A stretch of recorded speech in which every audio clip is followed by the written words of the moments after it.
इय्याक नअबुदु व इय्याक नस्तईन। मैं Indian steel association की पूरी जो आपकी क़यादत है, आपके वोटर्स हैं, सपोर्टर्स हैं, जितने यहाँ पे सब मौजूद हैं, और चैम्बर ऑफ कॉमर्स की सारी हमारी क़यादत यहाँ पे हमारे सीनियर लोगों हैं,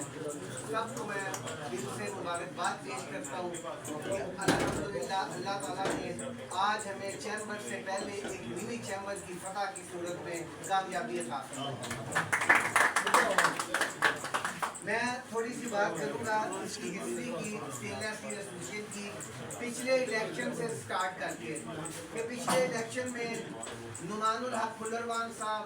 आए इस एसोसिएशन में आके उन्होंने गुलाम हुसैन जैक साहब के साथ और हाजी अनवर साहब के साथ और कादर फुल्लरवान साहब बाकी सब दोस्तों के साथ मिलकर इल्हाक किया और वो एक टारगेट पे आए, क्योंकि उनको पता था कि इनकी सपोर्ट के बगैर, इनसे इल्हाक किए बगैर मैं अपने बेटे को चेयरमैन नहीं बनवा सकता। वो 2 साल पहले आए, बैठे, इनके साथ डायलॉग किए और अपने बेटे को यहाँ पे नॉमिनेट करवाया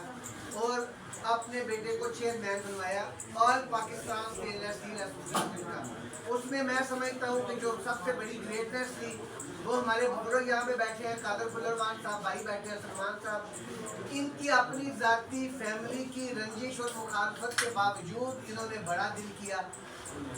और अपनी एसोसिएशन को ख़राब नहीं किया, अपने ग्रुप को तोड़ा नहीं, उधर ही बैठ के उसको एक्सेप्ट भी किया और उसको साथ भी दिया और पूरा साल खामोश भी रहे। मैं इनको खराज तहसीन पेश करता हूँ कि इन्होंने अपने आला दर्जी का सबूत दिया। और दूसरी तरफ नुमान साहब, जिस दिन उनका बेटा रहमानुल हक आके चेयरमैन सीट पे बैठा तो उन्होंने अपनी साजिशें शुरू कर the all Pakistan stainless steel association में और डोर टू डोर जाना शुरू हो गए, कभी किसी के पास कभी किसी के पास। उन्होंने ये नहीं सोचा कि मेरा बेटा इस वक्त चेयरमैन एफसीटा का है और उसको बनाने वाले पीछे कौन बैठे हुए हैं। उन्होंने इस चीज़ का बिल्कुल अदराक नहीं किया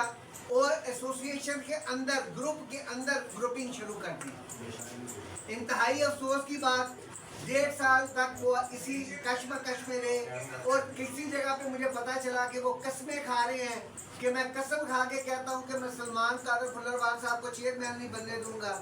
कहीं पे पता चला कि उन्होंने गाल अपने अंदर खा लिया कि मैं ये हूँगा अगर मैं इनको चेयरमैन बनने दूँ। मुख्तलिफ औकात पे उनकी तरफ से मुख्तलिफ बातें आती रही, हम सुनते रहे, बिला मुकाबला नहीं बनने दूंगा, मैं ये नहीं होने दूंगा, मैं वो नहीं होने दूंगा। वक्त गुजरता गया, जैक साहब की बसीरत, उनका सब्र चलता रहा, साथ साथ उनकी साजिशें चलती रही और एंड पे मैं समझता हूँ कि जिसमें बेहतरीन किरदार अदा किया अहमद मनीर साहब ने, मुज़य्यन भाई ने, चौधरी फैसल ने और हमारे यहाँ पे खान साहब बैठे हैं, इमरान मजीद साहब, इन चारों दोस्तों का इसमें बेहतरीन किरदार रहा और इन्होंने जय साहब के साथ जो इनका तीसरा ग्रुप था उनके साथ बैठ के इल्हाक करवा दिया। और यहाँ पे हमारे बुजुर्ग बैठे हैं, आरब भुट्टा साहब, अरफाज यकूब चांद साहब, भट्ट साहब भी इनके साथी हैं। तो इन्होंने मिलके एक अपना सिस्टम बना के अपना ग्रुप इल्हाक कर लिया और उसकी उनको इतनी तकलीफ हुई कि वो अपना जो 3 दिन पहले का एक लिखा हुआ लोगों को दिखाते रहे, लेकिन उनको अपना 1.5 साल भूल गया, 2 साल भूल गए कि जिस लोगों ने, जिस ग्रुप ने मुझे एफसीटा का चेयरमैन मेरे बेटे को बनाया, मैं उनके लिए 2 साल से क्या क्या साजिशें करता रहा हूँ, ये वो भूल गए और एक पेपर का टुकड़ा लहराते रहे। लेकिन उस वक्त भी उनके पास पूरा टाइम था इलेक्शन लड़ने का, नॉमिनेशन पेपर जमा करवाने का और भरपूर तरीके से इलेक्शन को कंटेस्ट करने का। लेकिन क्योंकि उन्होंने कोशिश भी की इस चीज़ की, लेकिन ना उनको कोई कैंडिडेट मिल सके, ना उनको स्टेनलेस स्टील से कोई सपोर्ट मिल सकी और आखिरकार अल्हम्दुलिल्लाह 19 अगस्त को आज 5 बज के हम इंतजार इलेक्शन कमीशन बैठ के करता रहा कि अभी उनकी तरफ से पेपर आएंगे, अभी उनकी तरफ से पेपर आएंगे, लेकिन वो किसी के पेपर ना जमा करवा सके। और अल्हम्दुलिल्लाह हमारे यहाँ पे शेख सनाउल्लाह साहब बैठे हैं, सलमान कादर साहब बैठे हैं और इनकी पूरी एग्जेक्टिव पार्टी SPP BP आज 5 बजे 19 अगस्त को बिला मुकाबला अल्हम्दुलिल्लाह ये इलेक्ट हो चुके हैं। और जवान उल हक फुल्लरवान साहब ने ना सिर्फ स्टेनलेस स्टील में ये किरदार अदा किया, उन्होंने चैम्बर ऑफ कॉमर्स में बैठ के चेयरमैन विजन ग्रुप बन के यही किरदार जो आपके साथ यहाँ पे किरदार अदा किया, वही वो उधर जाके किरदार अदा करते रहे चैम्बर ऑफ कॉमर्स में बैठ के।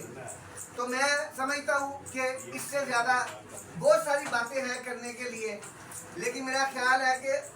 उनको इस चीज़ से किससे समझ जाना चाहिए कि साथी जिन्होंने एहसान किया हो, जिनके साथ आप चले हो, जब उनको छोड़ दें तो फिर आप इसी तरह लावारस हो जाते हैं। पर मैं पूरे स्टेनलेस स्टील का फिर एक दफ़ा शुक्रिया अदा करता हूँ, आपने हमें अपनी खुशी के मौके पे याद रखा, हम हाजिर हुए। आप सबको मुबारकबाद। अल्लाह ताला आपको इसी तरह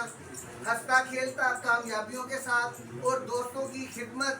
इसी जज्बे के साथ करने की तौफीक दे। पाकिस्तान जिंदाबाद।